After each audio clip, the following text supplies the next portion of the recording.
Dun, dun, dun, dun, dun. Welcome to Crypto Canada. Yeah! It's like reminds me of the Muppets. Yeah! Oh, it reminds me of something, all right. No. What an exciting week it's been. Crypto's on the tear. Candace, where are we at? I haven't looked in the last hour. Are we down, up, here, there? What's going on? Well, at the moment, Bitcoin is doing a little bit of retesting. It's gone back down to 63K, that was the issue area before, which was a strong resistance. Now it's a strong support. So it's going back up, and it looks like it's going to test it again. So we're going to see a little bit of consolidation, a little bit of up and down movement. I still think it's going to ultimately head back up and start testing like 70K. So I'm still confident on that. But it's going to make a lot of people nervous, I think, for the next probably 12 hours or so. But that was expected. Like, I mean, you knew it sooner or later it was going to hit something that was going to test it, right? And it's going to come back down. You know, and this is good to see that it's doing this, because I'd be almost worried if it continued to climb without coming back and retesting certain things. Well, yeah, absolutely. I mean, and we also knew as well that we're in new territory, so there's really nothing to stop it when it falls, except for the last resistance flipped into support, which is that 63K area. So yep. I think we're still doing good, and as long as we stay above 63K, even if it takes a couple of days, it's going to be really good, I think, for the price. And retesting it is definitely exceptionally healthy. So it's not time to start panicking yet. Nobody's going to panic. No panicking. Welcome everybody. This is a good start for tonight. Thank you, Candace, for kicking us off. It's so great to see everybody in the chat. We got, Ryan's in the house. I think the Bitcoiners, it's probably Ledn. Barry, Natural Canadian, Dalge, Chris, Jenster, Kyle, Marie-Claude. Everybody's here tonight. This is amazing fun. Tim Perry's in the house. The freaking Oracle Ken's here. The Crypto Hick, Neil, and Timmy. So, everybody excited this week? Yeah. Sure. That's not excitement. That's not excitement. We're excited on the inside. Oh, excited on the trying inside. to contain ourselves, you know. I don't know what we'd say, and YouTube would probably ban us if we really let our true emotions out. Oh, heck. Well, I must be excited because I've made more moves in this past week since we went off air than in the last week than I have in over a month. So what did you do? Well, pardon me, after the last show, I stayed on with Ken, and I bought a nice bag of Satama. And then bid on a horse that I had that was pretty cheap and has like 8 generations of Nakamoto, but it's not a Nakamoto. And then I bought some Kitty Inu with Tim Perry on Saturday. And I also got 4 NFTs on the Akami drop on Saturday, and then I got one yesterday, an ultra rare or a rare. So I've done more. Oh, and I won a Zed head in one of those NFTs that I'm in that community. So I won, I guess, the result of a race, horse race, and I was one of 3. And then they did a random draw, and they did it with race horses. So I've been having a good week. So I probably wouldn't even be able to hear about a crash with everything that's going on. I'm like Ultra Bowl. That's amazing. Well, and Ken, you sold out some of your SHIB holdings, right? Yes, I did. I got rid of all my SHIB for now. The market's just going down. I really don't see where SHIB's going to go in the future. I'm looking towards the Bone token, since that's going to be the one that's ran on Shibarium. But you never know. I also got rid of my Satama, guys. I got the FOMO. I got the shakes. Too much money on the line last night during the big 12% dip. So I'll be back into it, though. I'm just waiting until the whales are done playing. I don't want the whales to play with my money. Jesus. So after you got Neil in, That's then Neil you in. got out. You know what though? It's all good. I'm looking long term with Satama. That's why I grabbed it. Okay. Well, yeah, there's long term to it. I got too much money into it right now to take the risk. So, Tim, I'm not liking your reaction so far. What did you do? What? No, Tim Perry, what did he do? It was like, uh-oh. Well, I'm laughing because he dumped on Neil. It's not. Unfollow. That's inappropriate laughter. Don't worry, Neil. I didn't sell my kitty on you. I didn't get you in and dump. I had no choice. It was the swings were too large for me emotionally to handle. So Okay, it happens, you know. that's fair. It was down 12%, which to me was 12K.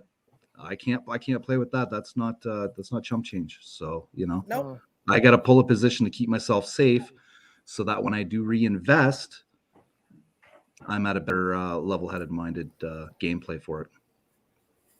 Yeah. Hey, that's crazy. Shifting gears just slightly. Last week, when we were on Crypto Night in Canada, I think I mentioned that there was an altercation that happened on Anthony Pompliano's show, where Anthony Pompliano was somebody in his comments were going on, oh, BitBoy Ben was trashing you, and then Anthony Pompliano said, oh, well, you need to come and get Ben come on our show, and so he did the next day. Did any of you see that episode? What went on there? Yeah, it was the teapot calling the kettle black, though. Oh, it was brutal. It was brutal. But you know what it kind of reminded me of? It kind of reminded me of like poor Ledn and Joey who hammer on us because we like the altcoins. So Anthony Pompliano is a maxi. He likes his Bitcoin. And I'm like, oh my gosh, it was like the Bitcoiners. They feel what they feel. And this guy feels what he feels. And it was the same thing. I thought, oh, goodness. It's a little different. Like those two were actually saying like they were making extravagant claims, right? And sure, we do that, and the Bitcoiners do, but they're not accusing us of doing that with alts. They prefer that coin, and we prefer alts or something like that. So it's different. I don't see it as the same. I mean, to them, it was one guy calling the other a fraud, and the other one calling the other a fraud, and they're both right. That's right. Yeah. They were both right. They were both calling each other out. Not that Len and Joey call us out. I'm just saying that we're Canadian. We're respectful. We're Canadian. That's it. We're respectful. Well, but you're right. So you saw it. Did you see it, Tim Perry? Yeah, no, it was all over Twitter. I mean, if you're on crypto Twitter, you know about all this stuff. Yeah. It was the joke of the day, and obviously the big joke of the day was it's just the biggest joke, and I've said it on my Twitter and everything, is all these influencers for the most part are calling each other scammers, and they're all scamming. You know, like. I'm not going to name them because I'm not looking for like anything because I know this guy was a scammer because I was working with that taco coin at the time. But I mean, there's a huge influencer that bought that taco coin that we were working on. He was buying it for months. They pumped it the day I woke up the day. I see alerts that this coin that we had already like basically said it's being shelved. Sorry, guys, like this coin's not going anymore. Wake up, alerts going off that it's up like a 15x from that day because the circulation's low. And I find out that this influencer that's got like 125,000 followers is saying, oh, they've got great news and da-da-da-da-da. No, it was me and one developer. We were literally the only team of Taco. And I wrote the developer, like, did you do something? He's like, no. I'm like, I didn't do anything, obviously. So they were making up stuff. And then when they found out who was the lead, I was the front lead, they messaged me and asked me to send out tweets on the main Twitter for Taco and lie about and make a lie and say that we actually had something in coming. Yeah. And it was hilarious because he ended up buying, he was talking about Kitty the other day. And I was like, oh, because I'm obviously big on Kitty, but I know enough for my own due diligence that it doesn't matter what he's obviously a scammer. He's going to be looking for any of these memes and get in. But like a lot of these guys, if they're pumping these micro caps on you and they're like, oh, get in, you can count on that they either A, already had coins handed to them by the devs, or B, they were accumulating far before that they tweeted it. Like most of these people are scammers. There's some legit ones, I'm sure, but you never know. So never believe them on this. This is why you got to follow your own instinct. And it's a landmine field, and you'll still step on some that other people are scamming you on. But if you do your own, you know, research, you'd be a lot better off. Yeah, no, it was epic, and you know how I just love Anthony Pompliano, but that whole thing brought him down in my eyes a little bit. I just couldn't believe it. Well, someone just said in, they both acted like Corey Robinson said they both acted like children. How do you take people seriously after that? Exactly. Like they BitBoy had lost his credibility a long time ago, but Pomp these days is seemingly kind of gone like just taking the low path. When I used to take him as a guy who kind of took the higher road, so. Yeah, you just never entertained him, to be honest. But that's exactly that's what went through my mind. I thought, just don't entertain this. Yeah. Ignore it, move on, do your own thing. But anyways, it is what it is. Corey said to be aware of any influencer over 500K plus on subs, and that's purposely why I'm keeping my subs under 500,000K. Good job, you're doing well. Yeah. I think this was Len's comment.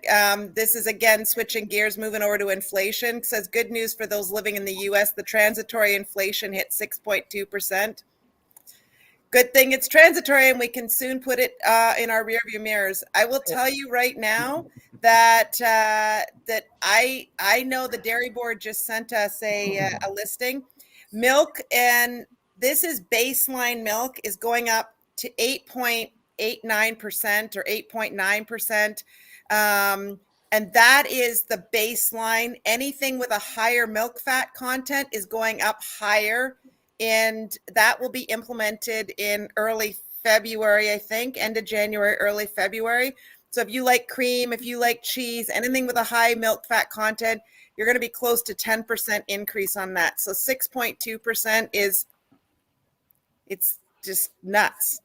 It's just nuts. This is how you price out the middle class, right? Get rid of the middle class. It's going to be rich and poor. It's going to be the people who can afford these things and continue living properly, and the people are going to have to change their entire lifestyle for it.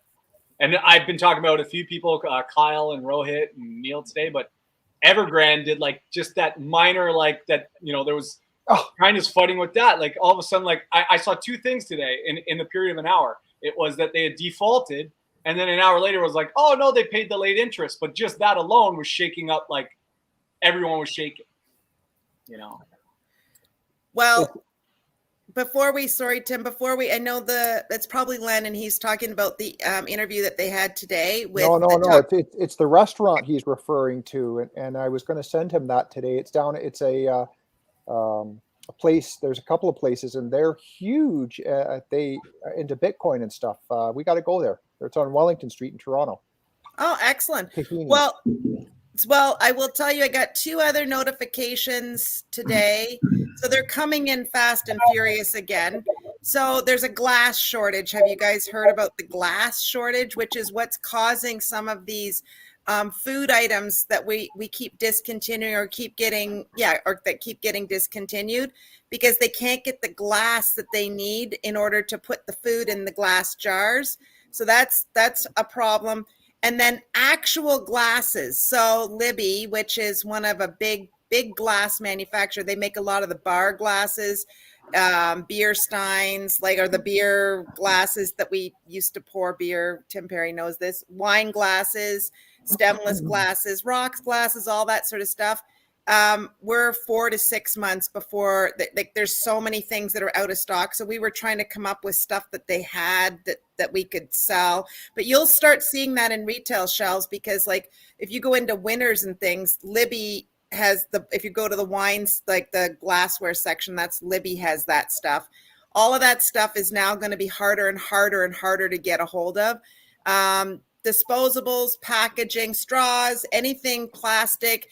The US is now on such a crunch, they can't find anything. So you think about all these restaurants that are trying to recover, and the vast majority of what they're doing, because it's all been shifted to takeout, and people are buying still food, but they're shifting more to takeout.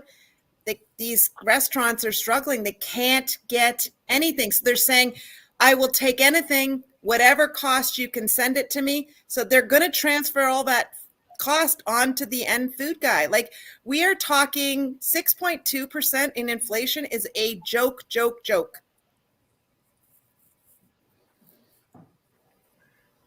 You're all dumbfounded. I know. No, I know. That's how I am. Dumbfounded.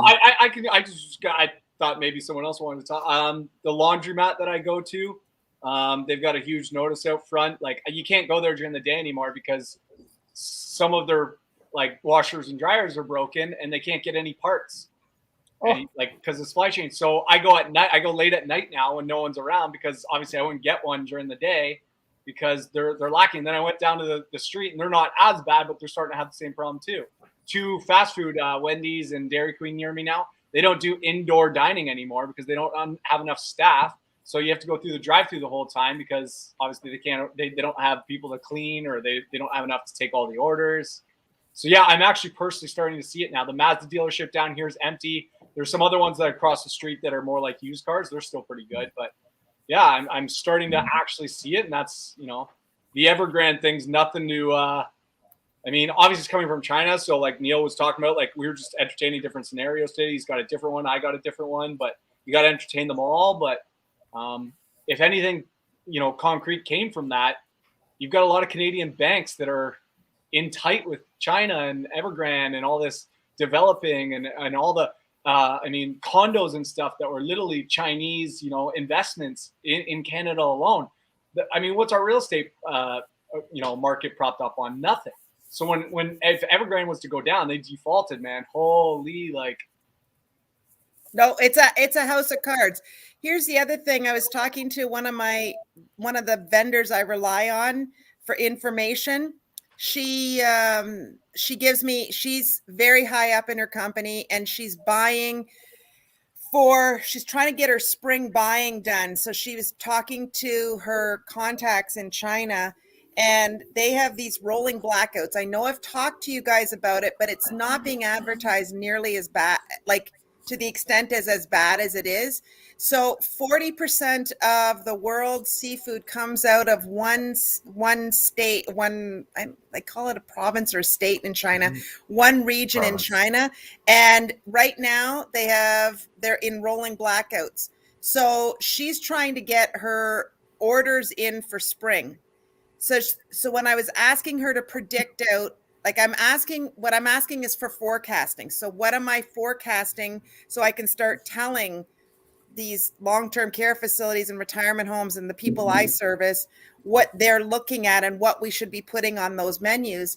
And she's like, it's going to be messed up for an entire year because we can't get the goods here at the time that they should be falling. We're going to always be off. So like, for instance, all of her retail orders for like shrimp rings and things, all of the retailers said, if you can't get it in by this date in November, cancel the orders, because nobody wants a shrimp ring in January. They want shrimp rings at Christmas time.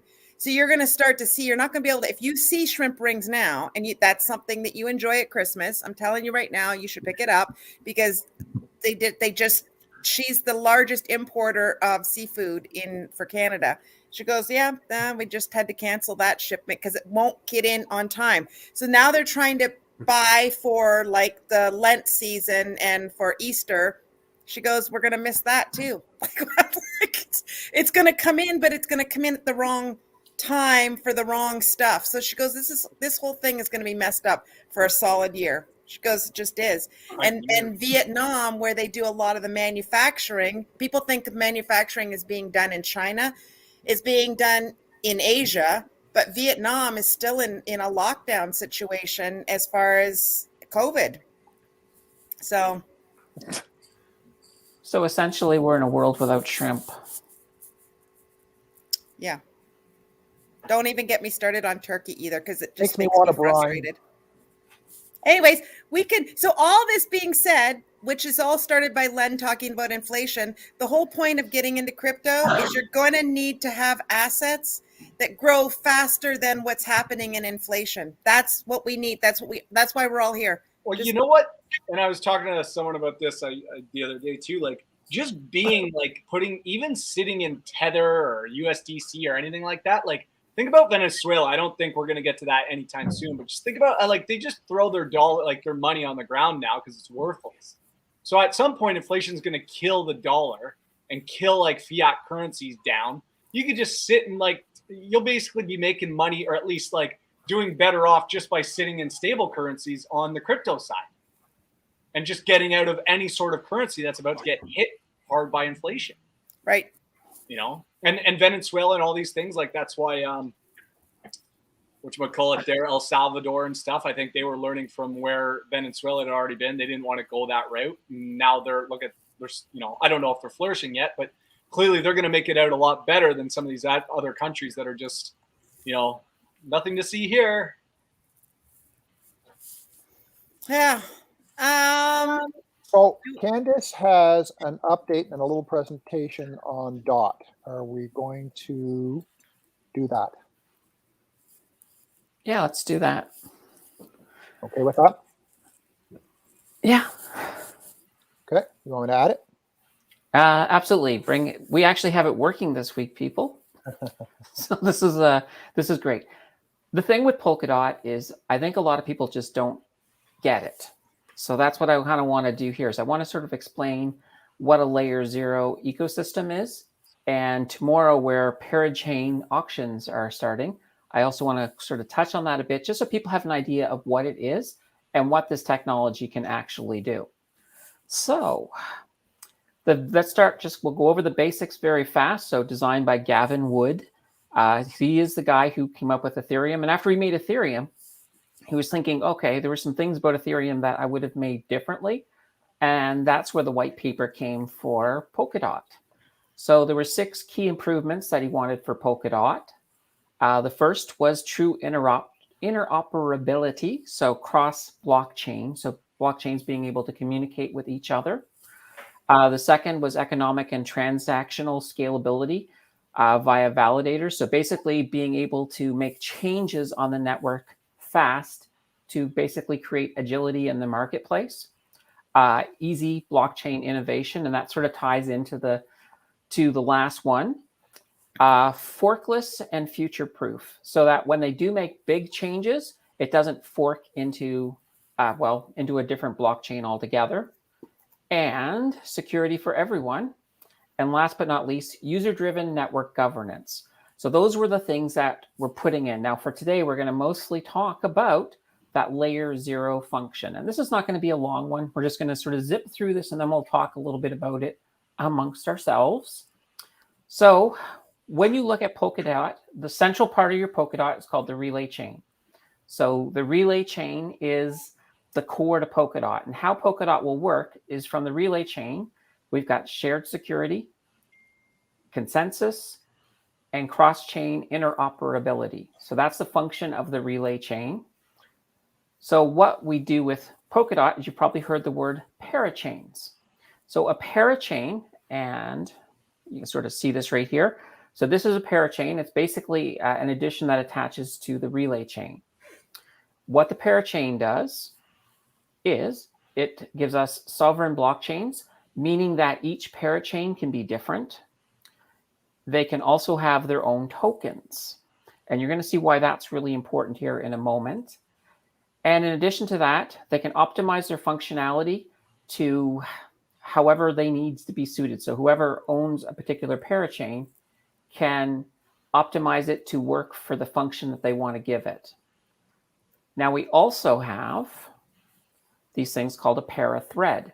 A parathread is basically, it's a parachain, but it's a pay-as-you-go model.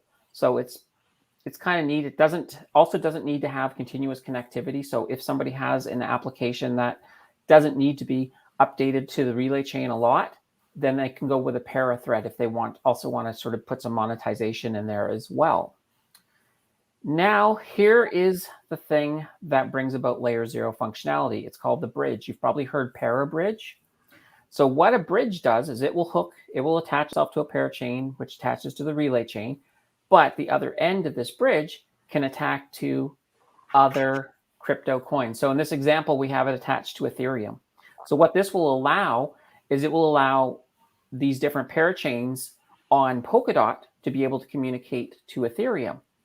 And you could conceivably, on a different parathread, or even on the parathread or another parachain, you could have it then say talking to Bitcoin. So what it does is it creates a communication between different coins. Because in a way, the way it is right now is, if you remember in the very, very, very early days of the internet, well, basically when people just had modems, if you had a Windows computer, you couldn't really talk to somebody with an Apple computer. Your devices couldn't talk to each other. There was just no shared language. And so what happened is we created protocols to allow that on the internet. One of them was called a Transmission Control Protocol, or TCP. The other one's an Internet Protocol, IP. So when you type an address like google.com, that Google actually translates into a series of numbers that's called an IP address. That's what sort of let everybody on the internet start being able to communicate with each other, which made the internet as big as it is. That's what Polkadot does for crypto. It's basically the IP, TCP, TCP. It gets in there and it will allow communications. Now, so with the bridge, it allows the parachains and the parathreads to communicate and connect with the external networks. So it's huge. All right. Now, parachain auctions. And this is going to tie right into what we just sort of discussed. So it's an open permissionless auction to allocate parachain slots to projects that want to operate on the Polkadot network. So the first auction is tomorrow. So that auction will begin tomorrow, and we'll have whoever wins it will end up having their program implemented on the 17th. And of course, after that, there'll be another one. I think on December 23rd is the next one where we begin. So these are slots. When you win them, you get them for 2 years. So if you have something that obviously is going to rely on Polkadot, you're going to want to win an auction every couple of years just so that you can keep your thing going. But this is the whole idea: is you can put so many different functions. So if you had, for example, let's say you wanted to sell products using different cryptocurrencies. Well, you could always set up something on a parachain and then have it communicate with different cryptocurrencies because of the functionality of Polkadot. That's where the strength comes in with Polkadot, because it's just amazing in that sense. It allows, you can get rid of the big screen now. We're finished with that. But it allows communication and it allows everything to sort of work together. And that's the reason they call it layer 0, because it can sit behind all the altcoins and Bitcoin and Ethereum, provide that communication across them.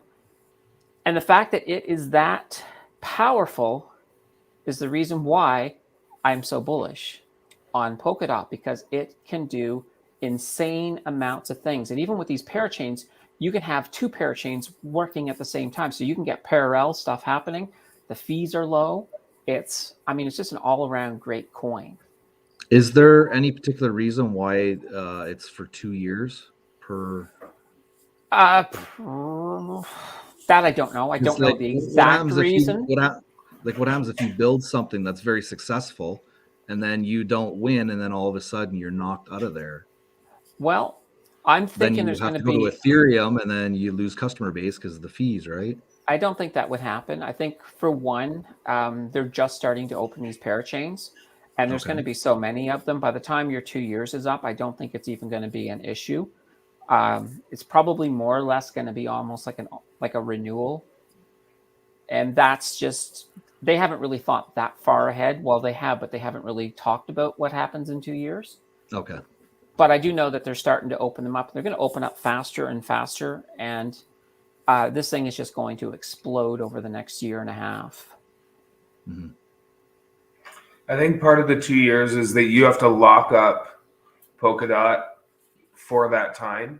The liquidity. So it's a security thing probably for them, right? Because you've locked up what you've bid, and it's going to create, desire or competition for the coin. So it's pretty well positioned in that sense. It is. There's also, when it comes to the validators, for example, if you want to be able to vote on any changes that happen on Polkadot, you have to at least have 10,000 dots staked. And it's a lot, but that means that the people who are making decisions are people who are completely into that ecosystem and that ecosystem, because you don't want to be giving voting rights to somebody who maybe just has 3 or 4 dots. You want to give it to the people who are, who are demonstrating that they are absolutely in on this network. and it works. I think it works pretty well. There's a lot of other little things, like if you have next to no dot and it's just sitting there, they can actually burn it. I haven't seen it happen. I've had at least my account when I wasn't using dot, I had a little bit of dot sitting on it and it never got burned, but I know they do have that option there. And they also have some groups called fishermen who will actually look around. And if you're using one of the parachains maliciously or in, let's say you're using it for scamming or something, they'll stop you. And from my understanding, they could actually burn all of your dot at that point. So there is a lot of good security in there. And there's it's just the communication part, though, that for me is what sells dot right off the bat. It's like, it's like fantastic that way. That was amazing, Candance. Like, I'm going to have to rewatch it again because I think it went by fast. Well, but I think we need to look at, I think the secret with crypto is you have to look at things over and over and over again till it starts to sink in, because some of this is complex. So, well, there's that too. And Tim can always just clip that perhaps and put that as a video on your site. So then you can look at it. No, it's really good. And Corey Robinson is saying DOT has been one of my most lucrative alts. It is special. That's awesome. Like there's a bunch here that are talking about that they really appreciated your explanation, Candance. So thank you. Anybody have any questions about this for Candance? I'm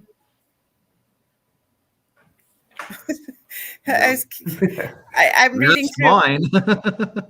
What's your question? Well, mine was the obvious, the 2-year thing. If there was a reason, yeah, the 2-year thing makes.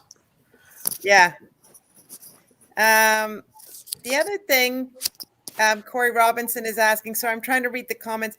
Maybe if we ask nice, Candance can do a TY video on that. TY. I'm not sure if I know what a TY is. I think it's supposed to be YT. Oh, you want me to do a YouTube video on it? You spelt it in French. That's right. Corey, you stumped me there for a moment. It's like, what are you doing, Corey? Or maybe I have to hold a mirror up to the screen. YouTube, and then there you go. Be back. No, you got it. No, absolutely. Yeah. I mean, I will do videos on whatever people ask for. Within reason, I will certainly do videos on it. That's kind of the way I roll. And the easiest way, to be honest, is either leave it in the comments on one of my videos. Say, hey, can you do a video on, Polkadot or whatever, or just go over to the Facebook group for Financial Brew and drop it in there. I write them down and I do them. Well, that's awesome. Yeah, you do some great things. So question, and maybe Tim can throw a banner up for us so that people know where to find you, Candance, if they don't already know where you are. Question. I'm sitting in this chair.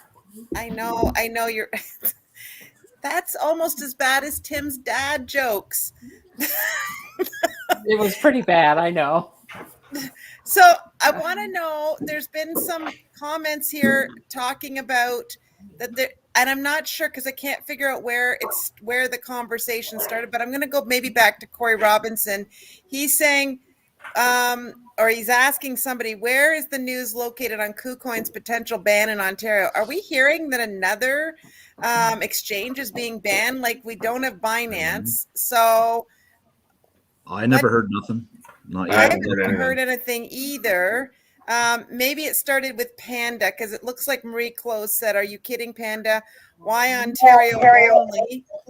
I'm in Quebec, so no issues so far, even with Binance. So we already know Binance is coming to an end.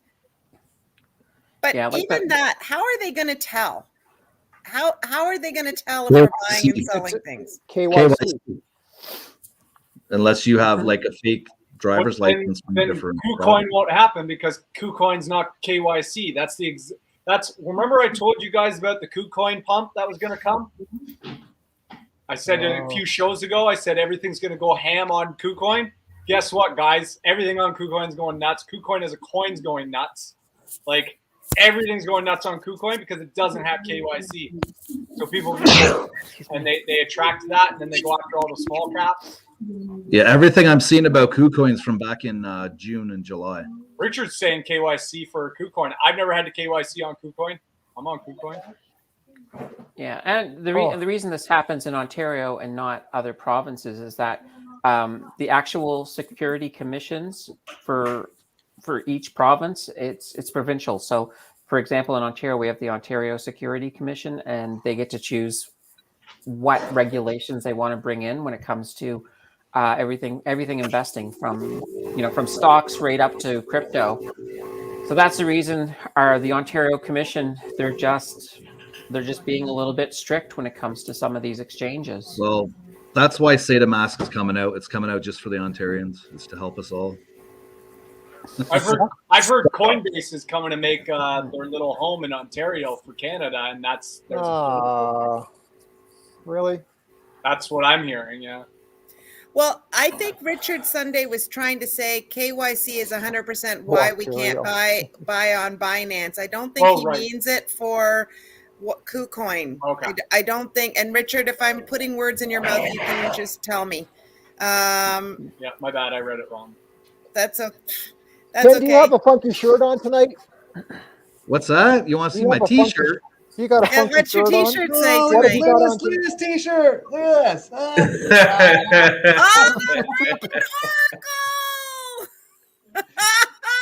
That's Oh, awesome. hell yeah. Who got you that T-shirt? Was that from your wife? Yeah. Oh my gosh. I was like, hey, I should get a shirt with my name on it and my my Twitter handle. The next thing you know, she's like, hey, I got your shirt here. Listen, It's a limited Brian, edition, who isn't it? dubbed There's you just this, one. loves it. Yeah, it's too bad it's winter out. It's going to be under a sweater. Yeah, I know. So Neil, I'm expecting a T-shirt with your horse image. So for those of you that have seen the little videos we've been doing, maybe Neil needs to explain to everybody why he keeps looking at that little avatar of a horse. That is one of my NFTs. So it's a Z head. So I minted some NFTs a few weeks back, and that was one of the three. So I picked that one just because I thought it kind of represented me in the fact that it's got a tie-dye shirt. I do tie-dye with my kids, and I've done tie-dye since university, of course. So and I just won another one by engaging in the community. So that's the biggest thing I'm kind of learning with the NFTs is a lot of it's community driven. So it's not necessarily about just buying it and going through it. It's about, having something that other people desire. And then I guess when it gets strong, if it does get strong, people FOMO into it and, start clearing it up. So, but yeah. Len thought it was because you like chess and the knights are your favorite pieces. I do like knights and chess. So, it's definitely not a bad thing. So, but yeah, I've been just playing around with that. And then I got, I've been really successful lately in VV drops. I didn't get one today, but I got one. The floor price on it after I bought it for $60 is about right away was about $600-700. And one of my friends, he's been collecting a bunch and he actually got the same rare one on the same day. So we're pretty excited. He said to hold on to it because mine's a very low mint, and I got another low mint one on a previous drop on a smaller collectible.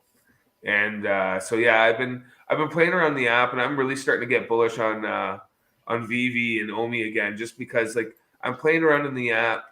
It's not fully functional yet. That is impossible to get a drop. There are new accounts being added every day. It's getting harder and harder, and they've still it's still in its infancy. So I'm kind of just I'm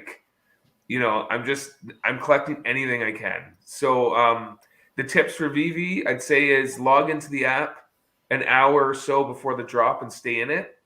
Don't ever get out of it, because if you do, you probably won't get logged in. And I sit for about 5 minutes at least before on the timer, and I just watch the timer go. And I put my phone in airplane mode and turn off my mobile data, so that I'm not getting any kind of interference. I'm just on my Wi-Fi, and I'm shutting everything down, and I'm just button mashing like crazy. The one drop I got 4, I actually only thought I got 2. And then I went to my my niece's first birthday party, and my wife was driving home. Like, holy crap, I've got 4, and one of them was a rare. So I've already turned that one and sold it for a little more than 3 times what I paid for it. So I paid for all the other ones. So and then I bought the one for $60, but I'm gonna hold on to it for a while. I'm gonna see. I want to see what happens because the one that I was looking at that's pretty close is listed at 4K, but then there's another one at like $600. So I just kind of want to see what's going to happen, and who knows? Maybe they go bananas. Here's a question. Attaboy. Oh yeah, there you go. And there's I'm so excited if I can land it. It's R2D2 and C3PO tomorrow on VV. So this whole week, every day has been 2 collectibles that are Disney, and the one Sorcerer's hat, like the base, like the floor on that rare one is $1,000 right now, and it dropped 2 days ago. Wow. And someone just apparently they say it happens a lot. Like whales just come and buy all of them at the very lowest price and just scoop them up because this is the first time Disney's ever done anything like this. So today was the Avengers symbol in Iron Man. And then tomorrow, I love R2D2. So I don't even care if it's the lesser one. That's the one I want. So like, I'd probably hold on to that one. As you know, I like Star Wars. I know you do like Star. So there is actually some questions about all this. So Neil, Dal just saying, how do you buy and what coins do they accept? He corrected himself. It's accept. Yeah. How do you buy these things? Are you buying by credit card? Like, what are you doing? So you onboard through credit card and you buy gems, which are 1 gem's equivalent to $1. And so you would decide how much you want to put in. And then what you do is you make sure you have your account set up, everything. You've got your verifications because it is KYC. And then make sure you've got your gems loaded beforehand. I wouldn't be adding money like just before the drop because there's a lot going on. This drop today sold out, I'd say, in less than probably 40 seconds. I had time to hit the button 3 times, and it said I was unsuccessful 3 times, and it thinks for a little bit. And by the time I hit it, I went to hit the 4th time, it was sold out. So, like, it's very hard to get these drops in particular because they're very low mint, which means there's just less of them. And the ones that I got on Saturday were they're the minis, and they were the first generation of the Eternals. So they're these little cartoon characters. So there was a lot more available and less interest, right? Because, you know, you have these different large brands. People are very interested in them. On Monday, it was Simpsons. So it was like Bart Simpson's skateboard and Homer choking Bart. Awesome. I was actually hoping that to try and get one on the set. And I knew I've got daughters. I knew they'd go ballistic if I pulled out this gold statue and took a photo of them like next to it. So like it's just the gems you buy on VV app. So you literally put in your credit card, and it's like I guess a domestic currency for the app. And then in the future, I think you can do it now, but they're going to make it easier for you to offload gems and onboard, like I believe, stable coins to buy gems. So there's how do you sell? You sell it on their marketplace right now. So you would go in and either put it on an auction with a minimum price and a set time, or a buy now function. And it's still in its infancy. That's why I'm getting excited, and I'm just trying to accumulate.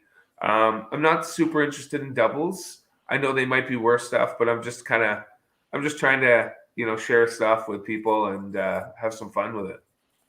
So Mark's asking, what time of day do they do the drops? It's changed. Generally, it was 11 a.m. Eastern time. This week, it's been 3 p.m.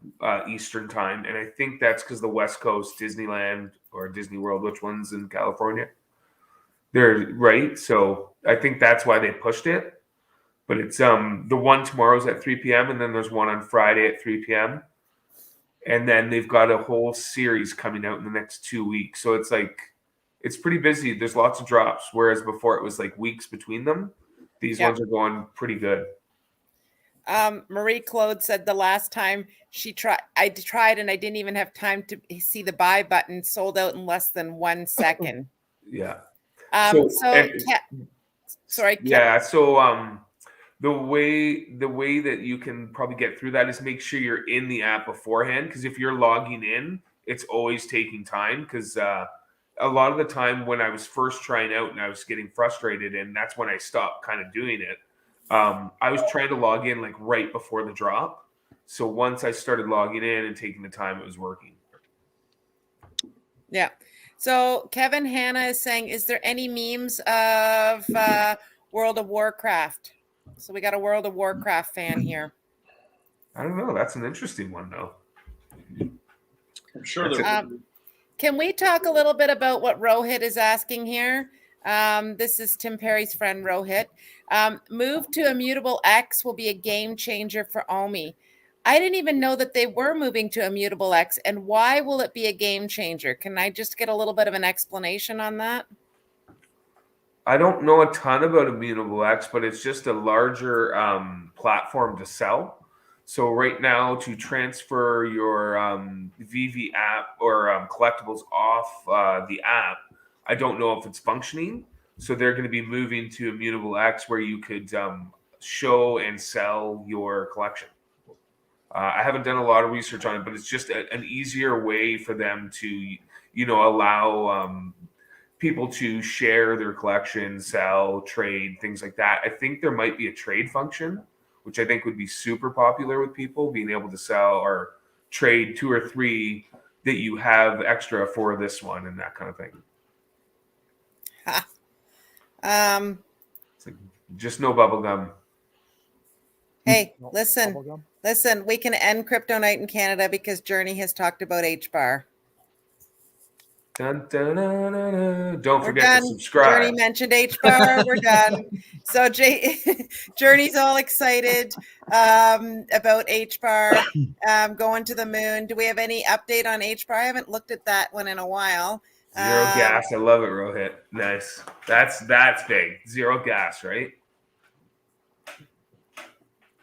Sorry, I'm just reading the Rohit comment. Sorry, we're back to Rohit again. So Rohit saying Immutable X is the layer 2 for the NFTs on Ethereum will be zero gas. Oh yeah, so you're right. That would make total sense if we move it to Immutable X. That would make total sense. Be easier for you guys to buy and sell the NFTs and not pay the additional gas fees on everything. Yeah, so it's been a productive week. Yeah.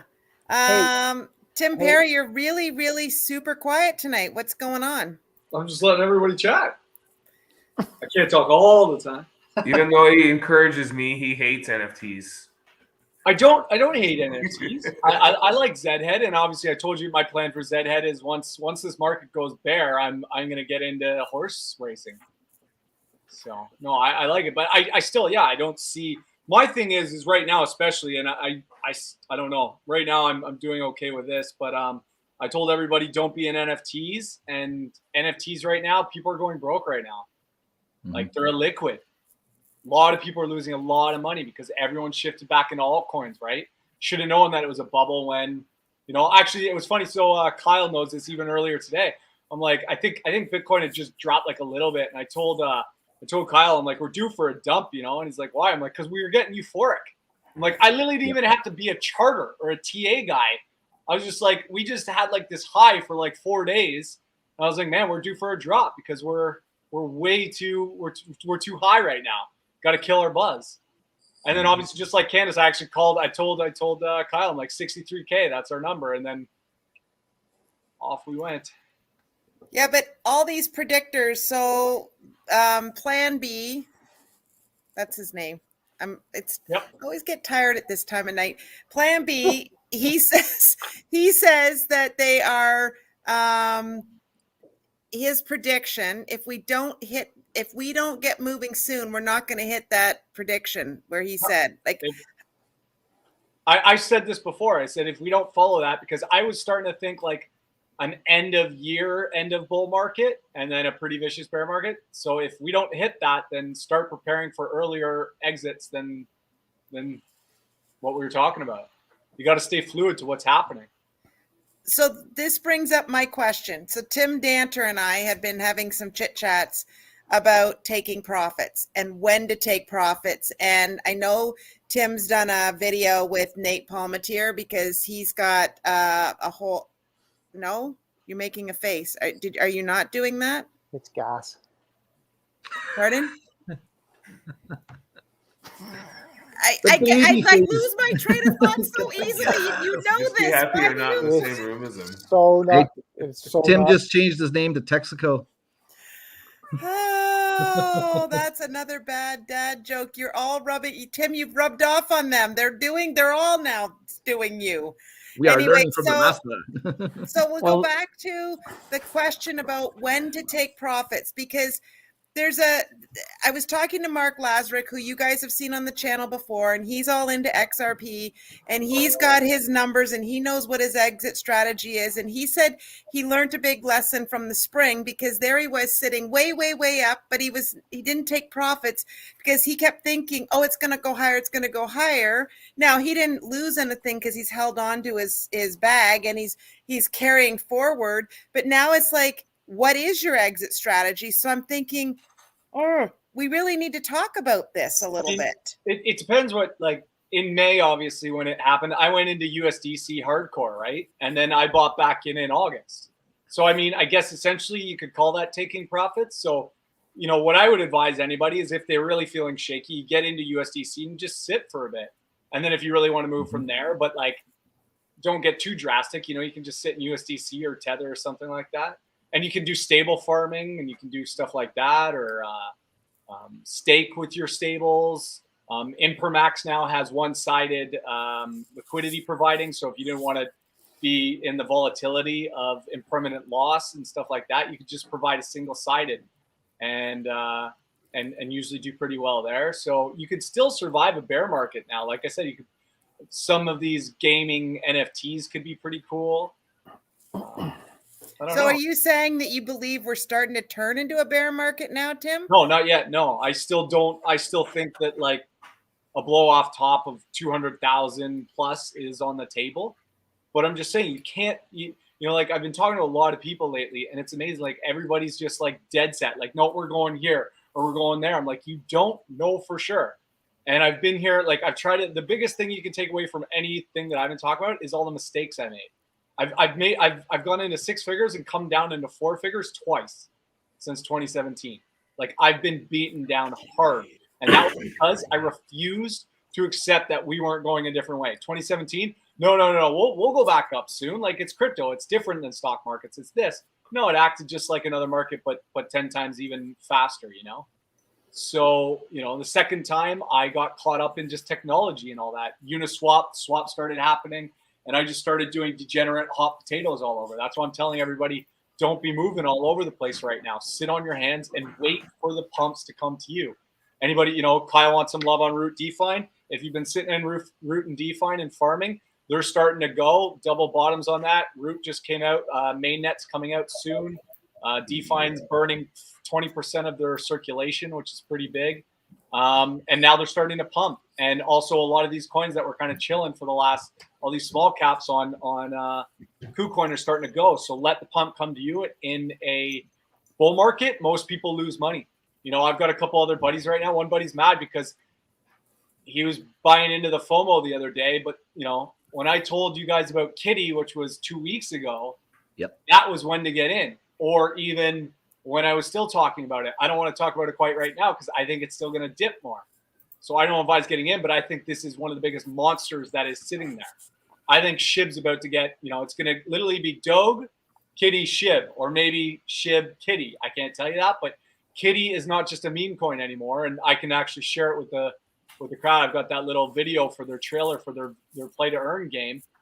But my buddy basically shifted some money, but I didn't know where it came from. He just sent me all the money. He's like, please buy me into Kitty, da-da-da. It was a very big amount. And I found out today that he had shifted all his DeFi Root. And then what happened was he bought Kitty at 40% higher than it is right now. And he sold the large number. It came from DeFi and Root. And guess what Root and DeFi just did after the news today? So now he's upset, and I'm going, well, man, like, and I hate saying it, but I'm like, I told you the targets, I told you to wait. And he's going to be fine in the long run, and I had to assure him, like, dude, Kitty's going to be Kitty's going to run probably 10 times harder than DeFi and Root. So it's all good, but it's never fun. And I've been there. I've been there many times. I sold this, and I did that all 2017. I would have been way higher in 2017 if I didn't just bounce around and chase every single green candle and sell the red. This comes with, maturity in the markets and stuff like that. So I get it. I've been there. I would have told him Kitty if I wasn't sure that wasn't going to go, but my other buddy too, he bought Kitty the other day, and I warned him, like, don't get in. And he gave me an even bigger sum of money. That was like, and Neil knows this, I've been very lately apprehensive about helping people with their money. So I sent everyone their money back because I'm like, I am not going to buy you guys in at this thing because I don't want to, but they were pressuring me to buy it. And sure enough, he bought it on his own, and he's like, just buy it. Did it. And then today he writes me, he's like, man, I should have waited. I'm like, don't shoot the messenger. Like, Kitty in you. What's that? They're asking question. Kitty in you. Yeah, Kitty in you all the way, guys, because there's so many kitties popping up that, in all fairness, it sucks. Because Uniswap is where we got ours. Well, always remember to use your Bible first. Go to CoinGecko, bring up Kitty in you, buy it. Right now, my target's on it. It's actually holding its support at 3 zeros and a 1. Pretty good. But I'm hoping over the next couple of weeks, because just at least from what they told me in Telegram, they said they're going to go dark quiet for the next couple of weeks. So I expect the way the market is, people are going to go start looking at something shiny over here. And then Kitty's going to come back and absolutely blow your minds, because yesterday they partnered with this company Culture, and all the guys they had started up Oculus, Oculus is partnered with Meta/Facebook for the Metaverse stuff. And they're going to start making Kitty Inu into this artificial intelligence thing. And they were all working with Pixar. So you see where that's going. Then if I know if it's easy to share, I'll show you the trailer for their video game. It's going to be like Kitty Kart, right? So it's going to be a play to earn crypto game. All these characters, they're going to have, like, most likely, this is just a speculation, but they'll have the Shiba. They'll have all these other meme coin characters battling out in a Mario Kart style game in which you'll play to earn crypto. Now, I can't stand video games, but if you take my old ass and put me in front of Mario Kart, I'm still like a little kid, man. Like, Mario Kart, there's something cultish about Mario Kart, right? So I just see that. Plus, if I show you the graphics in like Rohit's big into video games. When he saw the trailer, he was like, whoa, bro, this blows Axie Infinity out, which Axie Infinity is a $10 billion market cap game right now. So you do the market cap on $10 billion, Kitty, and you're looking at a big gains from here. So can you pull it up on your computer? We'll help you so share do I just hit share? Yeah. So you hit the share button, and it should come up on the screen. And while you're doing that, look who decided to join the party and have some fun with us tonight. Oh, hey, everyone. Hey. Hey. Did you get your hair cut? No, I shaved. That's what it is. I was like, looking at you, something's different. Well, he trimmed it. Just. What, did you have a date or something? You're going on? No, it just was feeling really stupid. It was getting out of control. It didn't suit my face. Like, it was out to here. I don't know. It's getting stupid. So Neil, can you answer? Everybody's asking, where do you buy Hang on, Kitty? I've got to share. Oh wait, how come I can't share? Uniswap's probably one of the easier places. I think is there any other place right now? No, that's it. But it's funny. It's Panda says, Tim, if you're so bullish, why not go all in on it? Put it this way. I am in big on this bad boy, like big. And it's a meme coin for the most part. I don't think you could call it full meme anymore, but just the gravity of what these. So if you're thinking logically and you're just thinking, this coin came out as a meme coin 2 weeks ago, and I'm about to show you this trailer. This trailer. Hang on, I gotta share it. Okay, so this game. Hang on. Clearly, they've been working longer on this. Then you're seeing they're already knocking down all these. Whoa, trippy. So talk about a rabbit hole. Is this? Can you see it perfect now? Like, yeah, go full screen. Okay. No, wait. Are we going to be able to hear it too? Do you think? I got the music on, so we'll see. Like, remember, this is apparently a meme coin that just came out 2 weeks ago, and this is apparently what they already have for a video game. So just do the math. So, all right, you ready? Because I'm going to shut up and you can listen. Yeah.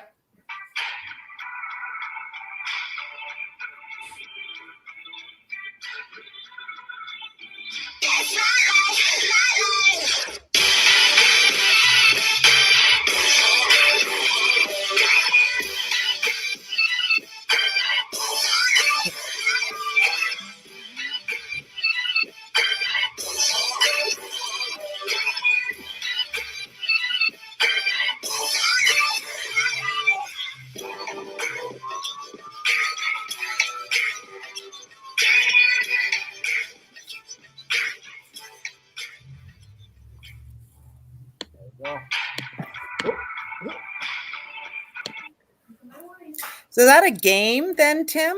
Yeah, it's a video game that you'll play to earn crypto. So you can stop sharing the screen. I don't know if I need to. You'll be earning kitty, right?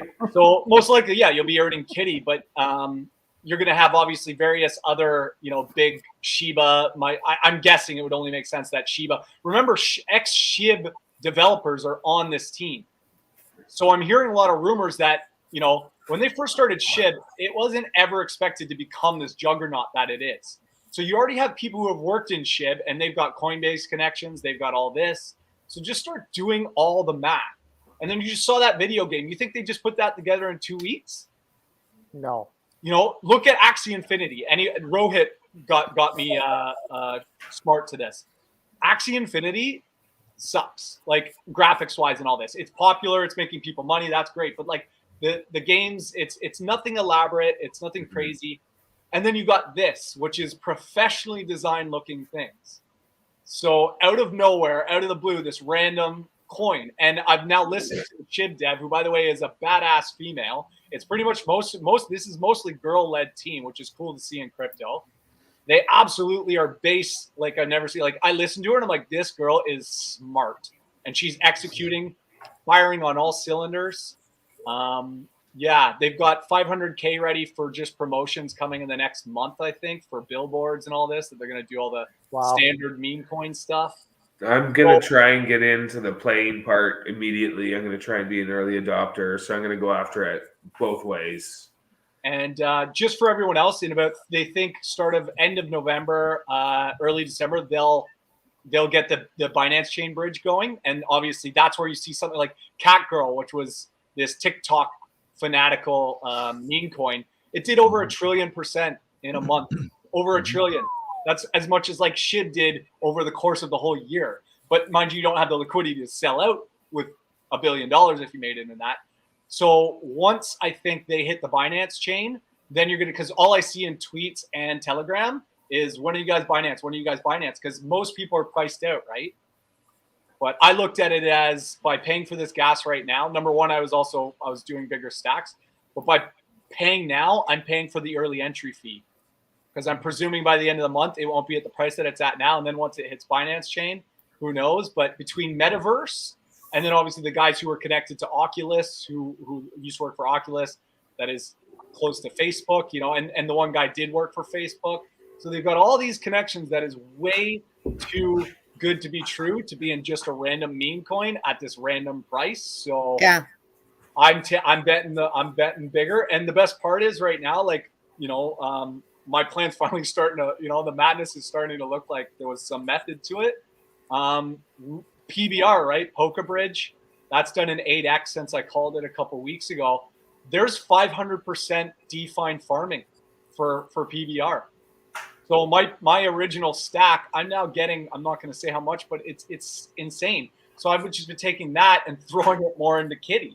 So my original core positions are still held in Root, Define, and PBR, yet I'm getting this much a day that I'm just throwing into Kitty. So it's paying for Kitty. So it just shows you what farming and all these passive income things can do. So you don't lose core positions, but still gain new coins, new things. But I mean, Kitty's going to be Metaverse. It's going to be AI. It's going to be meme coin. So I'm pretty. So before you answer Madison, because Madison wants us to go over how to buy this again, Ryan, Have you ever looked into Oculus from a stock point of view? Because I feel like Tim Danter has been talking to me. Go ahead, Tim. He was talking about it on his live stream today. Oculus?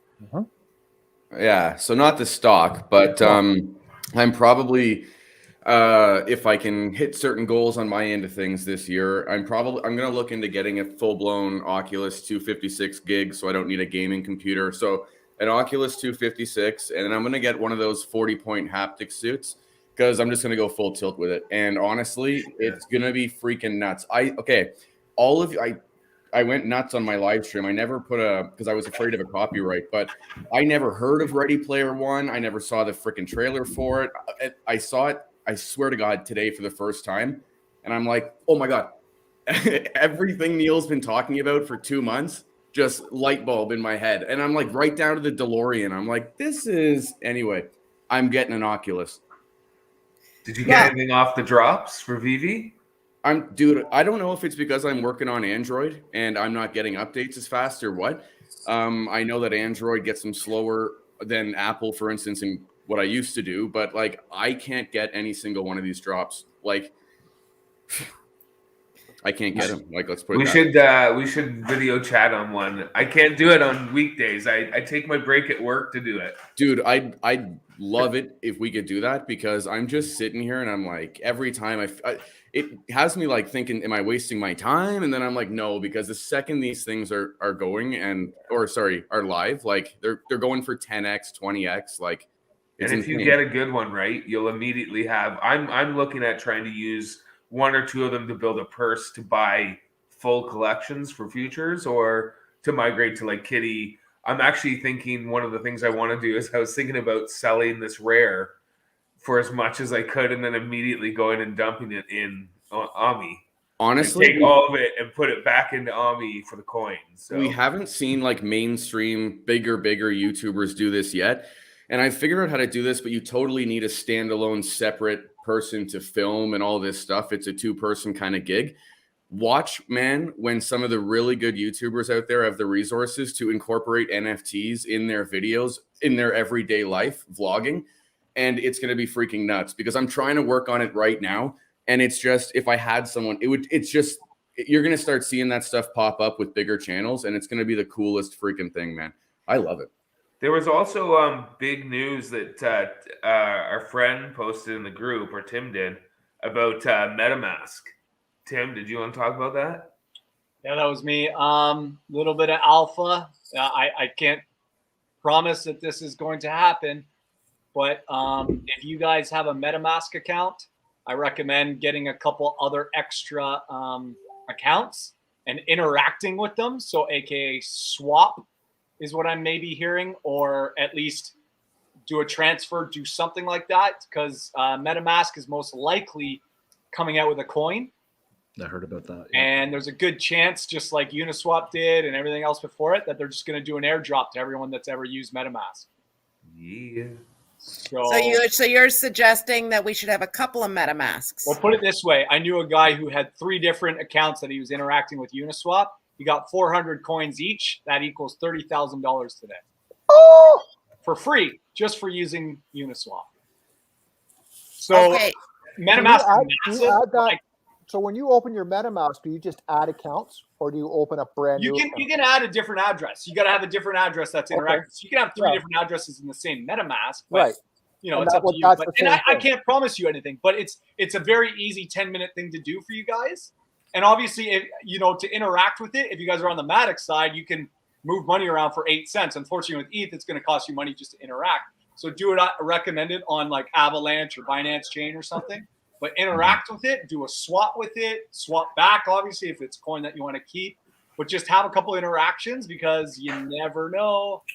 And it's super easy to do the swap function in the wallet. Like, you don't even need to go like to another site. Like, I've been doing it. I've got my one wallet's kind of locked with Uniswap and all my exchanges. So to be doing the stuff with my Zed to get the wrapped ETH and so on, I've been actually swapping for the last, 2 months on MetaMask when I need to do something. So I've got the 3 active wallet addresses. So I hope this is true. Well, I told you to get active wallet addresses even earlier, right? I was calling. Yeah. I've been calling this for a long time. I told everybody. I'm A like, couple months ago, yeah, a couple months ago I called it. I'd like start getting a couple addresses because this was coming. So I don't know. Everything's maybe I'm just meant for bull markets. I know. Okay, so question though, because Ken and Candace have both said this in the past, that you have to be careful with airdrops so that you don't open bad things. Of course, the average airdrop is a scam. I can tell you right now, if you were to look on your ETH Explorer or your Matic Explorer especially, you will have a bunch of airdrops. Most of them are phishing shit. Yep. And what I can see happening is if this does happen with Metamask, there's going to be a whole bunch of fake Metamask tokens. 100% there will be. So then how are we going to be, how do we know if it's a real thing? Because you'll just check the contract. Yeah. Remember, just the Bible, go to your Bible, go to CoinGecko. It'll have the address, add that token. If you've got an airdrop, it will already know that you have those tokens. You know? Yes. As soon as you put the address in, it'll tell you that you've got it and it's verified on CoinGecko. I've showed Rohit this today too, like, because actually I was telling Rohit about how to see if you've ever been airdropped, because most of you don't even know that you've been airdropped, but obviously most of them are scams. So there's no, and actually Rohit did have a phishing one. I even told him that. I said, you have a scam airdrop. I knew right away. Maybe we should do an offline video on this. Maybe maybe you and Tim can do an offline video on how to check this. Well, it's really easy. You just never go into a site or anything. So remember that ETH Explorer that we showed you, or the Matic Explorers, where you would check, your transactions and stuff like that. You can copy and paste your wallet address. If it's on the east side, obviously you would go to the ETH Explorer. If it's on the Binance chain, you go to the Binance Chain Explorer, et cetera, et cetera. You then copy and paste your address in there. Up will come. It'll show you all your transactions that you've done from the minute that you've ever interacted with the thing, everything. It's a distributed ledger, right? And then you will see your wallet and everything that you hold in it. So I can tell what everyone has in their wallet. It's transparent. And you'll then see, oh, what's these random coins that I have? Our buddy Brett, he had a few NFTs that were dropped that were worthless. They weren't scams, but they were worthless. Sometimes you get these really terrible coins that aren't scams, but they're not going to be worth anything. So just so I'm clear, so you would go in and you would copy the address of what you did. Copy your Metamask address. Yeah, your wallet address. Yeah, your ETH address. Yeah, copy your address. Go to so let's say we're on Ethereum. Copy your ETH address from Metamask. Google Ethereum Explorer. It'll come up. Just copy and paste in the search button. Up will come everything that you've ever done in that wallet. Amazing. I want to go back to Corey Robinson asked a while ago, and I popped it up. What's the cheapest way to transfer ETH into Uniswap? Depends on where you're coming from. Like, obviously, if you're coming from Shakepay, it's pretty cheap. You send it to your MetaMask because you're technically not transferring it to Uniswap. You're just transferring it to your wallet, which is the best way to do it. And actually, I transferred. Everyone was, when they were sending me money the other day, a transfer from another wallet to another wallet was like $15 in gas, and it's about the same on whatchamacallit. But obviously, if you're bridging or routing from Matic to the other side, it's a little pricier.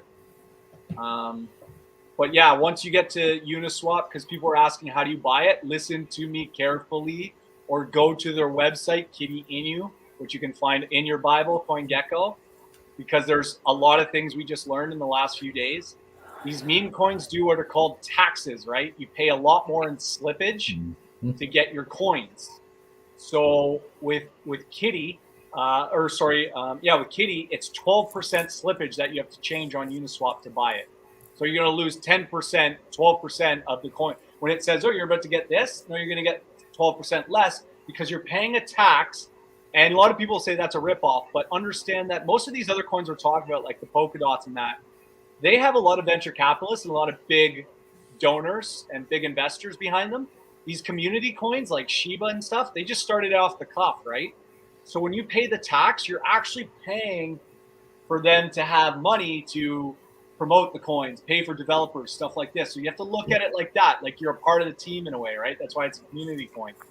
But what I learned with Kitty is once it gets to your wallet, if you want to even, because I bought for everyone the other day because nobody wanted to interact with ETH, and I don't blame them. So I did all the buying. I was going to send it to them. If I send it to them, you lose another 12% of your stash. You actually pay the 12% to go out. So they've advised on their website, and I didn't know this, but I found this out later. Like, if you're buying your kitty, buy it on the wallet. Well, yeah, actually, you don't lose that amount.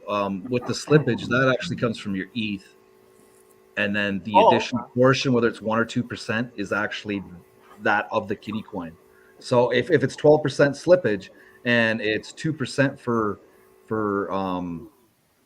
the tax, then you're going to lose up to 12% in ETH plus 2% of your total stash that you have. So it actually works out to be a little more than what you're losing. Oh, so it's even worse. Yeah, so it is even worse. I got all this ETH, and I'm going to lose a ton just to do this.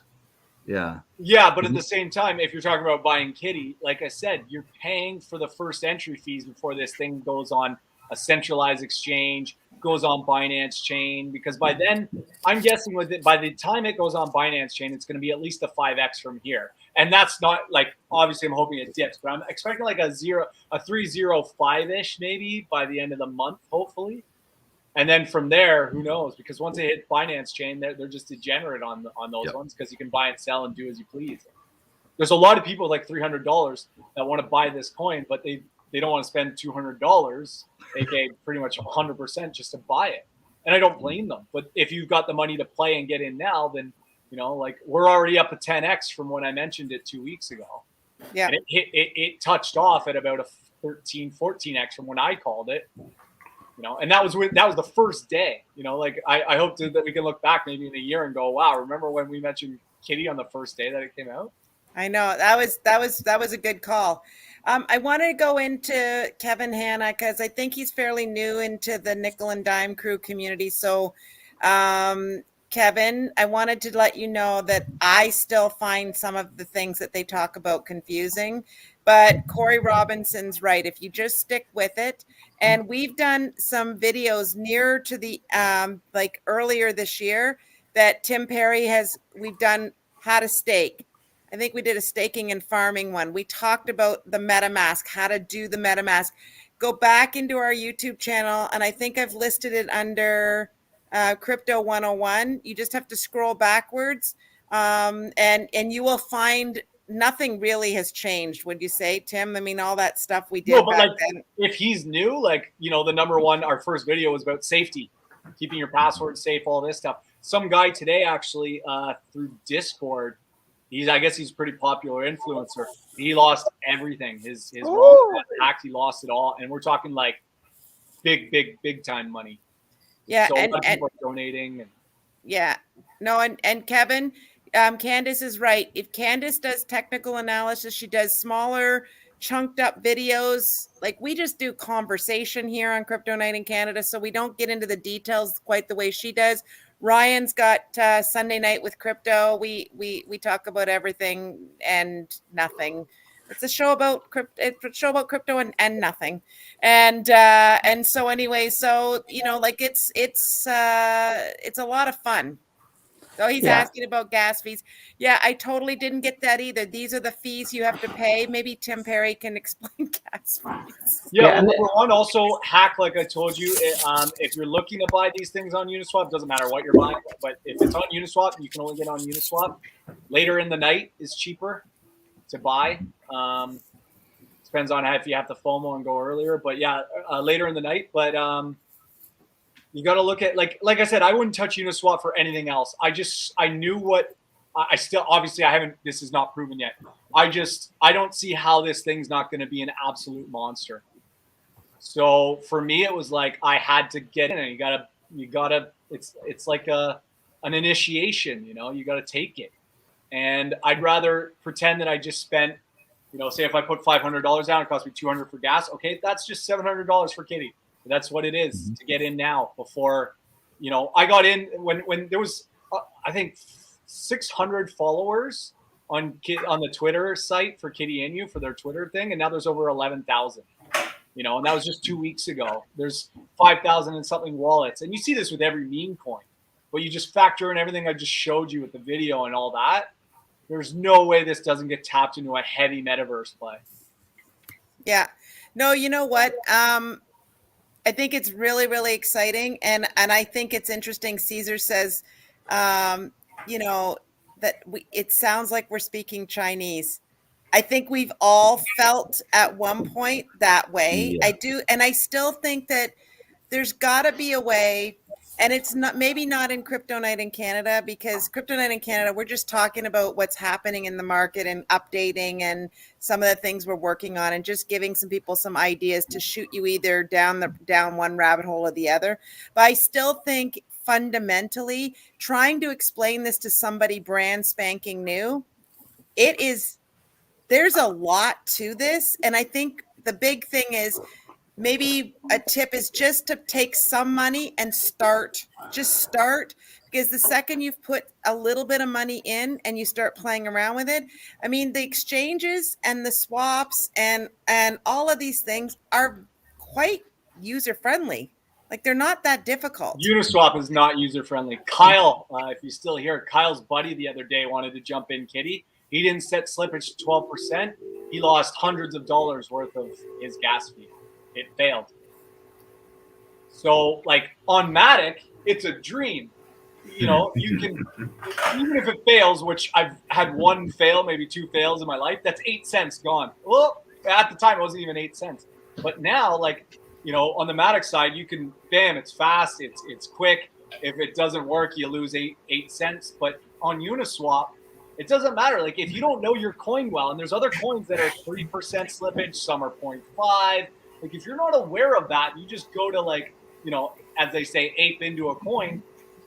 You spend all that money and you lose hundreds of dollars gone down in a second.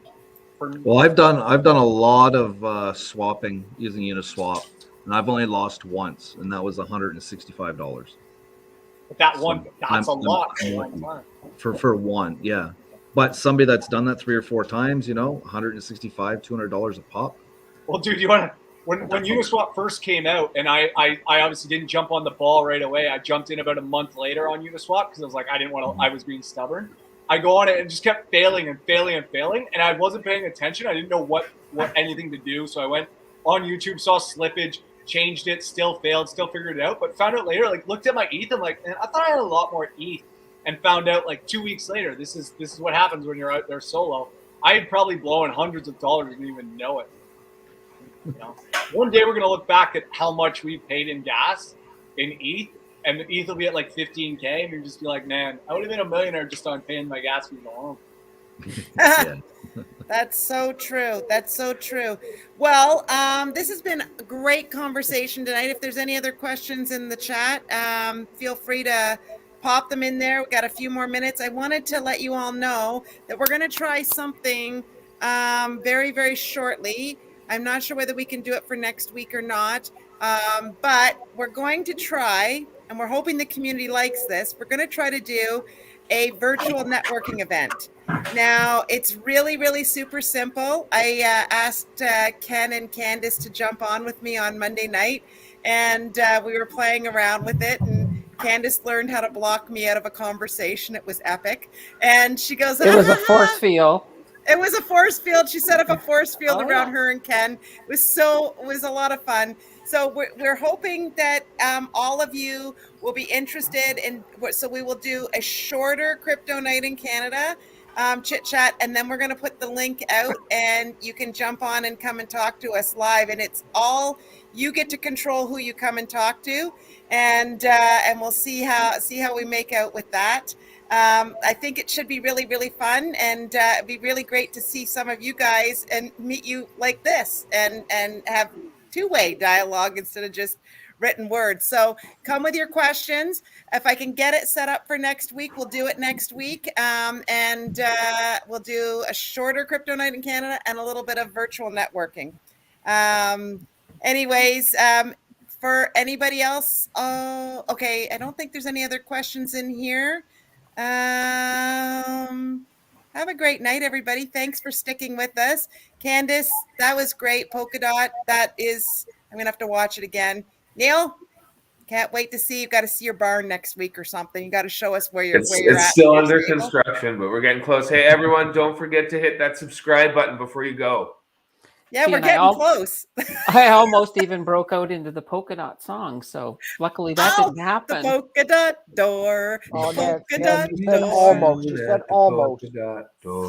No, my version, it's like the Polkadot coin, the Polkadot coin. Oh, I love that Polkadot coin for staking and profits and so much more. Do, do, do, do, do, do. Oh, my Polkadot coin. I love it. We're going to need a Pokaroo soon. Tim, you could be the Pokaroo. That mythical character, Pokaroo, that nobody has ever seen. The freaking Oracle. The freaking Oracle, Ken. Thank you so much. Ryan, as always, appreciate your time. Tim Perry, can't wait to see you. And everybody else, thanks for sticking with us tonight. We really, really, really love the chats tonight. Talk to you soon.